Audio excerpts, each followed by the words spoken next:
Please welcome Charlie Wilson.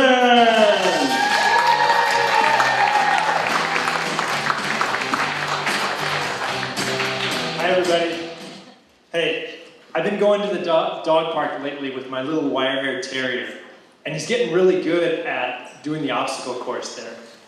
Last time somebody asked if we competed, and we would, but I can't fit through those little hoops. And he's way faster than me anyway.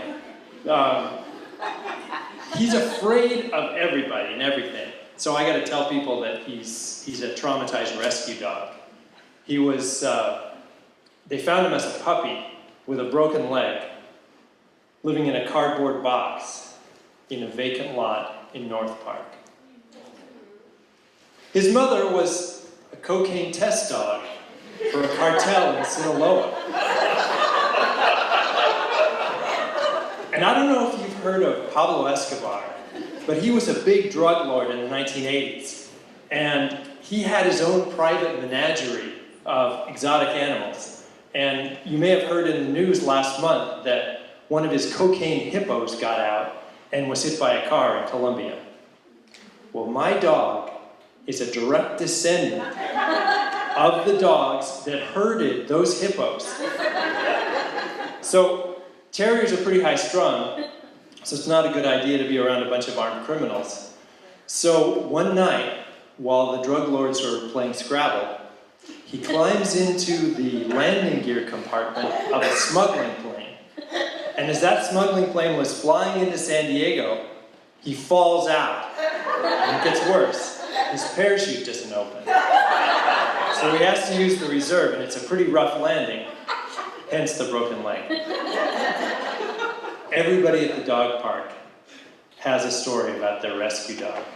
They're abandoned, neglected, lost half a tail in a drive-by. They've all got these oddly specific stories. And it got me wondering, who's making these up? Because the dog's not going to tell you. Somebody's out there writing for these dogs. They go to the shelter and find the dogs on Euthanasia Row. They look for the ones that are the most plausibly tragic. And they write their bios, right? You've heard about dogs getting put down because they're too ugly or they bite? No, it's because they don't have a story. Nobody wants a dog without a story. It's like their pedigree. And the more specific and heartbreaking, the better. At my dog park, if your dog has 2 eyes and more than a couple legs, you can't even get in the conversation. There's a common thread, though, that runs through all these stories. They're all rescues from Mexico. So either Rescue from Mexico has a nice ring to it, or we're stealing their dogs.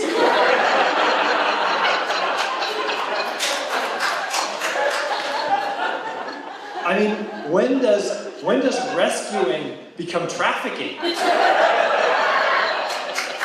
It's got me wondering, did a coyote bring my dog across the border? So, the guy at the rescue organization told me he could get me any kind of dog you want. That sounds like a major red flag to me. And besides that, I don't think getting any kind of dog I want, I feel like that violates the rescue spirit, right? I mean, I don't think I should be able to say I rescued a dog unless it's truly unlovable.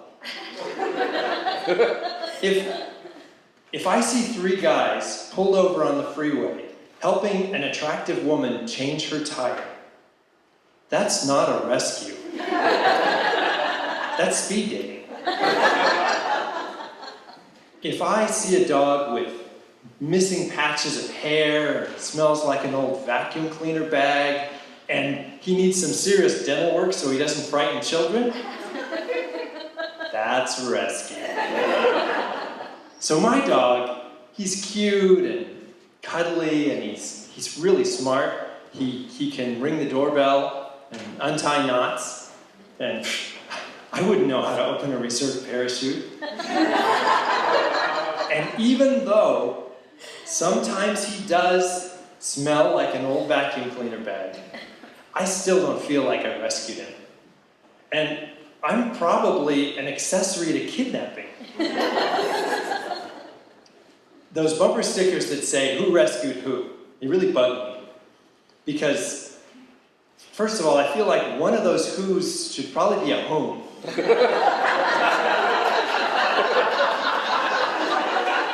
But what I really think it should say is, there's a little child in Mexico that's missing their dog. Or maybe, who rescued who is what's running through the dog's head when he sees your house the first time. ¡Ay, qué basura! ¡Regrésame a Mexico! Does anybody know what that means?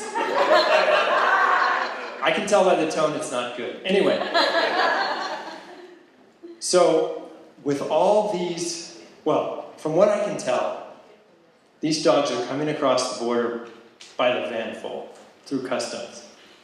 And it makes sense because they're not looking for dogs. They're looking for mules.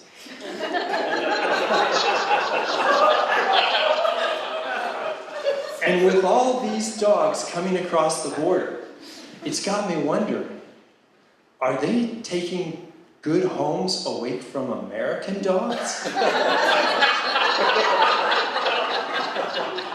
But the guy at the pound assured me, he said, they're mostly going to homes that American dogs don't want. Thank you.